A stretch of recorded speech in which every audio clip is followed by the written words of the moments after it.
皆さんごきげんよう、上川薫です。今回取り上げる話題は、安倍政権の重要閣僚が一体中国に対してどのような考えを持っているのか、その発言について少し追っていきます。一体なぜそのようなことをするかといえば、今中国はパンデミックの発生源として非難されることに非常に強く抵抗しており、アメリカにその責任を転嫁しようとしています。この動きはロシアなどの支援などもあり、インターネット上では陰謀論といったものが駆け巡っているような状況です。ですから今の政権が一体どちらの側に立っているのかというのをしっかりと把握しておかなければなりません。というわけで今回のニュースはこちら。財政を担当している麻生大臣と、そして内閣の要と言われている菅官房長官、この二人の発言を見ていきましょう。それではニュースをどうぞ。中国の数字、麻生氏信用せず。麻生太郎財務省は19日の参院財政金融委員会で、パンデミックによる経済への影響を問われた際、中国の発表する感染者数などの数字について、信用しないのが正しいと思っていると発言した。麻生氏は、リーマンショック時などとは異なり、実体経済に及ぼす影響がよく見えない、しかも中国から起きていると述べ、中国の数字は信用すると大体違うと指摘した。収束に向けては、アメリカと情報交換など連携を進める考えを示した。重要閣僚の一人である菅官房長官は中国に対してこのように述べています。菅長官、中国で発生は明らか。菅官房長官は19日の記者会見で、パンデミックの発生源をめぐってアメリカと中国が対立していることに関し、我が国としてはパンデミックの発生源が中国であることは明らかだと認識していると述べた。茂木外相は記者会見で、今必要なのは国際協調だ。米中が安定的な関係構築を進めていくことは、地域と国際社会の平和と安定の観点から重要だと指摘し、米中双方に自重を求めた。中国外務省の副報道局長が、原因は米軍が武漢に持ち込んだ可能性があると主張したことにアメリカは猛反発し、トランプ大統領は不適切擁護を繰り返している。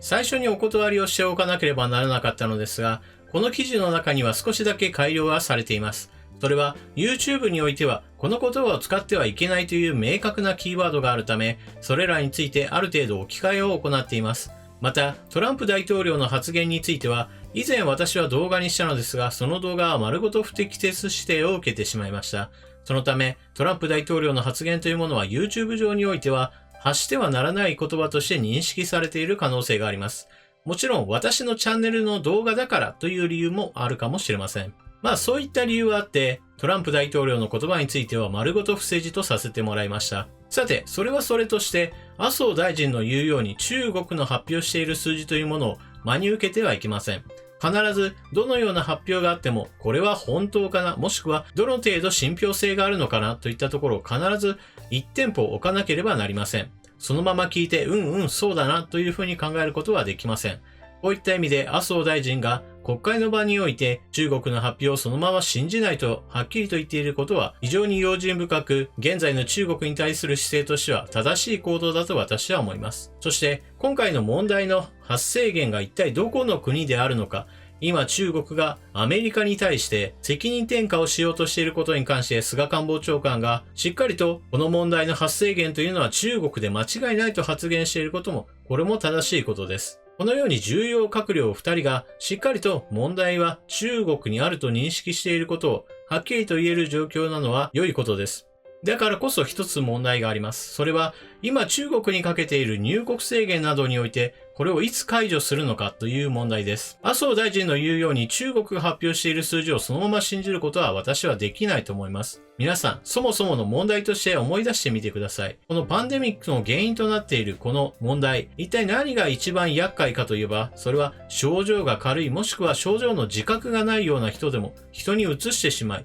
そして潜伏期間もそこそこ長いということが問題になっています。ですから今新しい患者の発生がすごく少なくなったなと中国がいくら発表したところで潜在的な問題としてはまだまだあると考えた方が私は良いと思っています。今中国では全ての問題があたかも解決したかのように街では花火を上げたりみんなで外に出たことに喜びを爆発させて大規模な集会などが催されています。以前と同じようにマスクをしている人もまだは多いとは思いますが、もう大丈夫だ、外に出てもいいんだという喜びを爆発させて、大規模な集会があちこちで開催されているとなれば、この中のどれかが感染源になったとしたら、それは集団感染を呼び起こすことになります。人々が中国中で動き回ることによって、一体どこが問題の発端だったか、わからないようになってしまうでしょう。ましてや今の中国は、外から来た人たちが今度は持ってくるのだという、そうした情報を流し続けています。ヨーロッパから帰ってきた人たちが新たな感染源になっていると発表して、それらの人々を隔離する動きを見せています。果たしてそうなのでしょうかと疑問を持つことが非常に重要だと思います。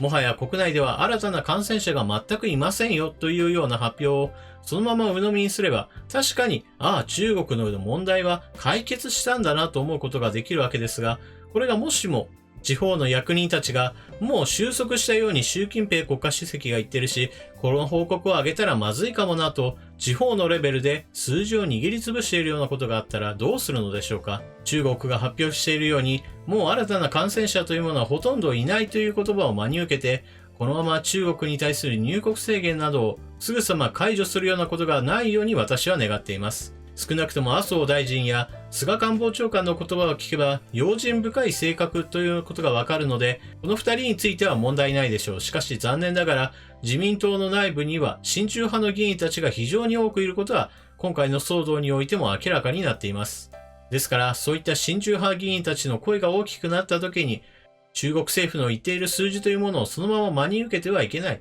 こういった問題に対しては慎重な判断が必要なのだと彼らを押し止めることが今の安倍政権にどれだけできるかというのに私は少し不安を感じているようになっています。皆さんはこのニュースを聞いてどのような考えをお持ちでしょうか。ぜひともコメントをしていってください。それでは動画を最後までご視聴いただきありがとうございました。チャンネル登録していない方はぜひともチャンネル登録を、そして動画を見終わったら評価ボタンのクリックもよろしくお願いします。それでは次の動画でまたお目にかかりましょう。またね。